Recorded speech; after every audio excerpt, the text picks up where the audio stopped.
I now give the floor to His Excellency Mohammed Abdullah Al-Hadhrami, Minister for Foreign Affairs of Yemen.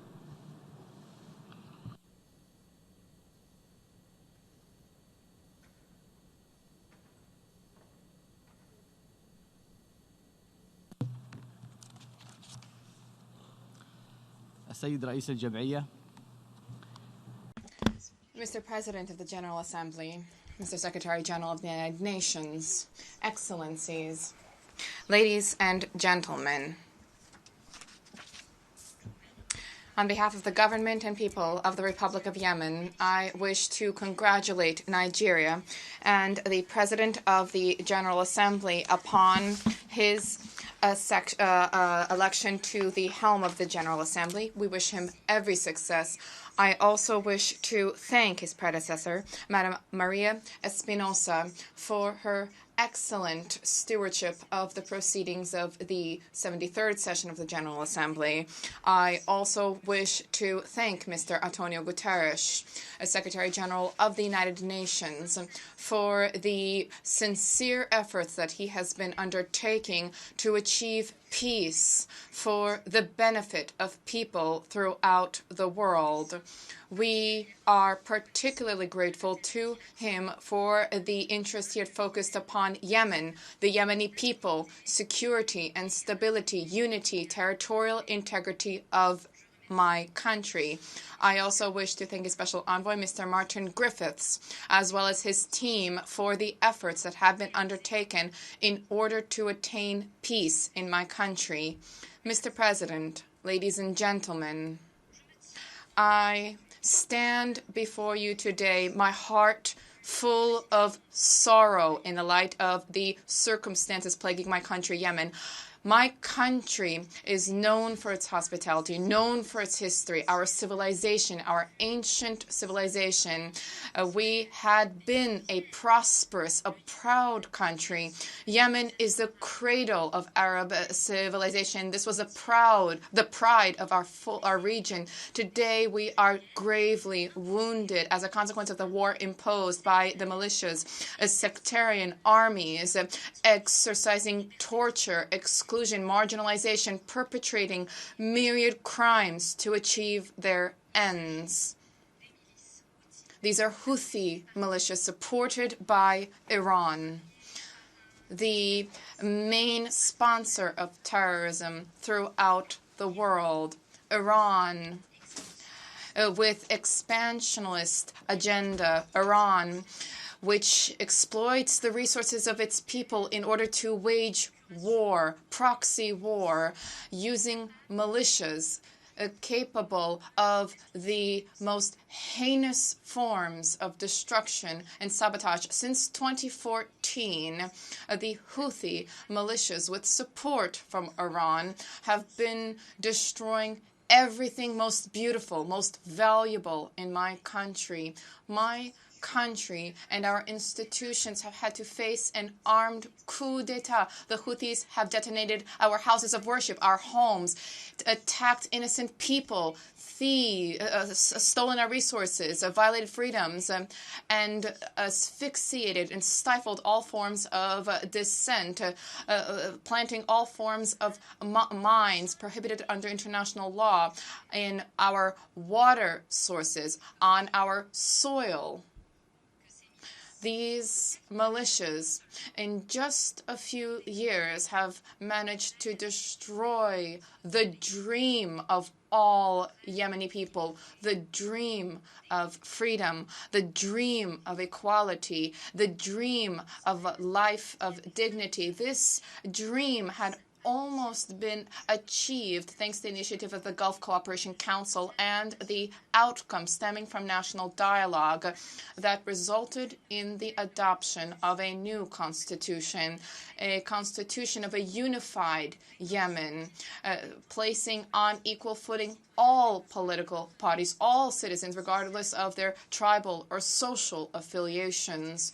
The new constitution of Yemen guarantees basic freedoms, equality for all citizens, as well as equitable distribution of power and of resources. Our people today will not stand by idly. 57 years ago, we endeavored to end the theocratic vision during the eternal revolution of 26 September.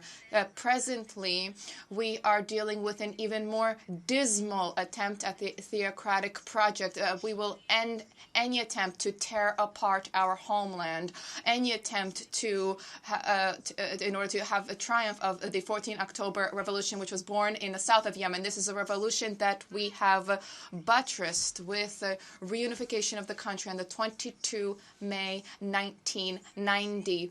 This was subject to consensus of all Yemeni people, and this is how my people wrote the history of an eternal Yemen, and this is the path we shall continue to tread. Despite difficulties, despite obstacles, the sacrifices have been made by the heroes of the Yemeni armed forces. These sacrifices have enabled us to resist. We have received exceptional support from our fraternal members of the support for our legitimacy carried out by the Kingdom of Saudi Arabia, a fraternal kingdom.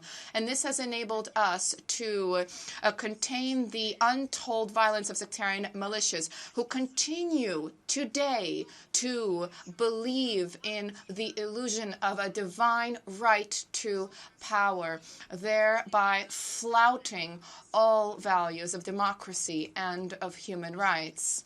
Mr. President, we are grateful to our brothers from the Saudi Arabia-led coalition. We are grateful for their firm and their sincere position. We specifically extend gratitude to the servants of two mosques, the King Salman bin Abdulaziz, as well as the Crown Prince Mohammed bin Salman. Their intervention, the support to Yemen, serve as a testament to the fraternity binding our countries together, which will remain forever inscribed in the hearts of the Yemeni people. At a time when Yemen experienced its bleakest hour, the brothers responded to this solemn call of Memsu Al-Adi, His Excellency, and acted in pursuance of international law and the Charter of the United Nations to attain a noble goal, the goal of resisting Houthi militias and the expansionist plans of Iran in order to restore the legitimate authority of the state, in order to safeguard security, stability, unity, and territorial integrity of Yemen. Following the liberation of Aden in 2015, the Yemeni government endeavored, despite political and security conditions which were difficult, which we encountered, the government endeavored to improve the economic situation, to rekindle development. Thereby, all requisite measures were undertaken in order to halt the collapse of the rate of the Riyadh and to implement an economic vision, a holistic economic vision, enabling us to adapt to the exceptional circumstances presently in our country. The temporary capital, Aden. From there, the government has been sparing no effort in order to alleviate the suffering of all Yemeni people, Yemenis who are enduring a humanitarian disaster on a day-to-day basis. At a time when our people are resisting the putschist Imamite militias who are dreaming of a theocracy, and an international coalition is attempting to assist us in restoring integrity of the state, the so-called Southern Transitional Council of Yemen, supported financially, supported militarily and logistically by the United Arab Emirates, has attempted to rebel against the state and attacked the headquarters of the government in Aden, with harboring an illusion of seizure of power, harboring an illusion of a violent armed alternative, the so-called Transition Council, attacked the constitutional legitimacy, attacking the very legitimacy of Yemen. And this has, there were public communiques were issued, and there were calls for immediate withdrawal of this illegal group. They nonetheless deployed themselves in the new governorates. For this reason, our heroic armed forces have had to tackle these illegitimate circumstances, illegitimate acts in order to restore the authority of the state and state institutions in Aden, the temporary capital of the country. Our army has unfortunately had to face myriad direct military attacks in violation of international law. These attacks were mounted by Emirati air assets. These attacks have undermined the stability of our homeland. And in this way, the Emirati aggression has undermined the noble goals of the coalition to assist the legitimacy of Yemen. For this reason, we reiterate our gratitude to the Kingdom of Saudi Arabia for the efforts that have been undertaken in order to end this rebellion and these acts conducted by the UAE in the liberated areas. Indeed, these attacks run counter to the mission of the coalition. Hence, there is a need to end this Iranian Houthi coup d'etat in Yemen. I wish to commend from this podium the heroes of the Yemeni armed forces. These heroes have endured tremendous sacrifice. They have demonstrated tremendous valor to see to it that Yemen remain free, to see to it that the Yemeni mountains continue to sing. Our land will always be free. Mr. President, the Republic of Yemen shall continue to strive, and in this regard we thank donors who have lent assistance in order to allay the suffering, to address the humanitarian crisis under the humanitarian assistance plan, as well as through direct assistance. We specifically wish to thank the Kingdom of Saudi Arabia. Their generosity has helped us to achieve the goals of the humanitarian plan. $500 million were provided by Saudi Arabia during this year, 2019. Under this plan, the King Salman Center for Assistance in Humanitarian Action has supported the Yemeni reserves by providing financial assistance and by allocating $60 million on a monthly basis in order to help to restore electricity in our various territories. The Saudi Program for Development and Rebuilding in Yemen and the ISMAD Center have provided various forms of assistance to Yemen. Mr. President, ladies and gentlemen, Iran and its military branches in the Arab region, including Houthis and Hezbollah, represent a grave threat to our security, international security. Iran is a rogue state which fails to respect international law, a rogue state that fails to honor its obligations as a member of the United Nations.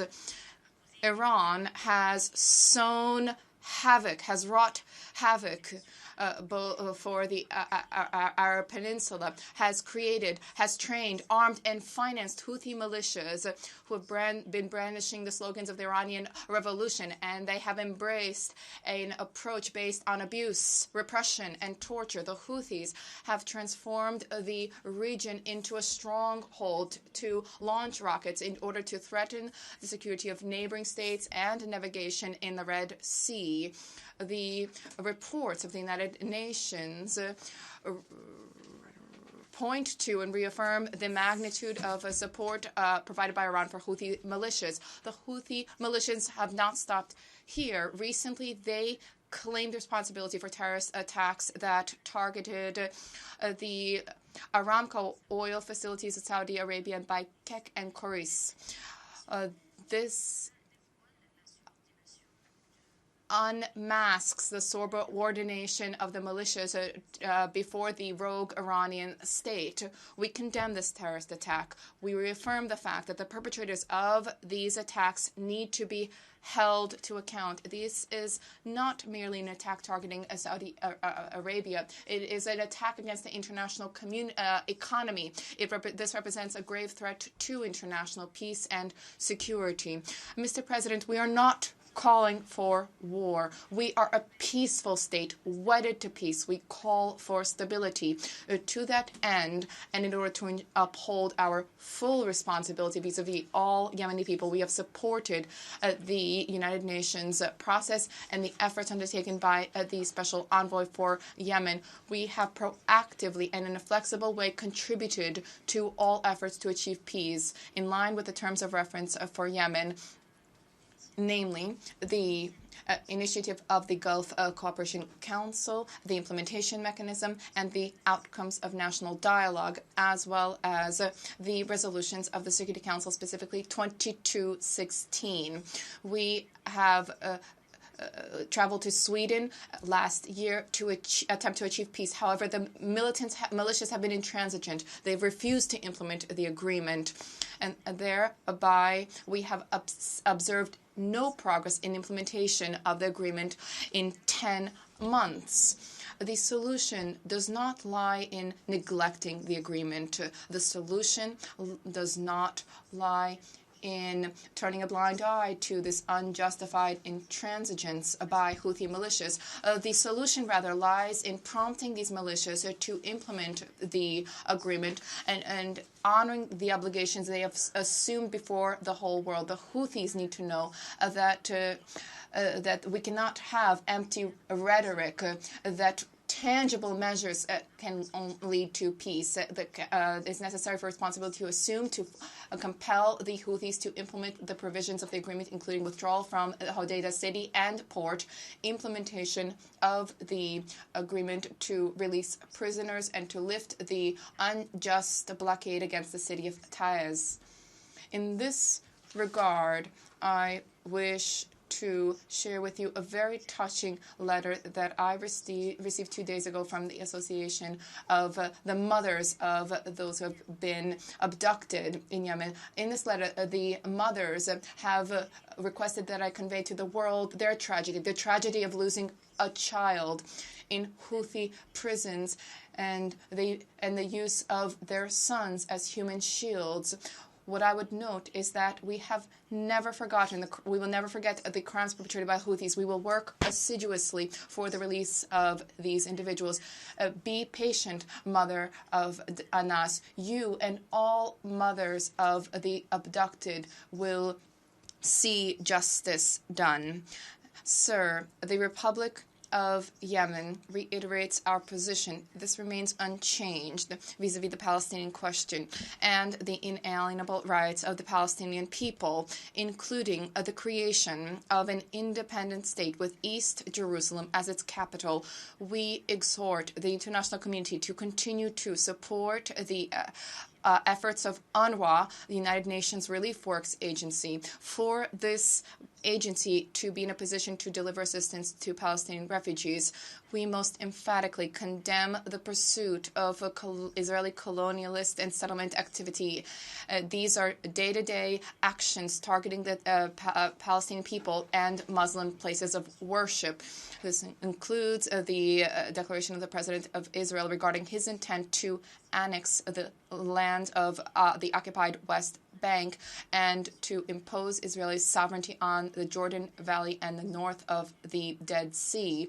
This represents an egregious breach of international law, the Charter of the United Nations, and resolutions in international law regarding the legal status of the occupied Palestinian lands. By way of conclusion, I hope that the proceedings of this session will be successful and that we will meet next year at a time when peace will have reigned in Yemen. Our cause is noble. Our will remains steadfast. We will never yield. We want to achieve peace, lasting peace, inclusive peace, a peace based upon national harmony. We extend our mercies to all the martyrs. We hope that all prisoners and abducted persons will recover expeditiously. Thank you. I thank the Minister for Foreign Affairs of Yemen,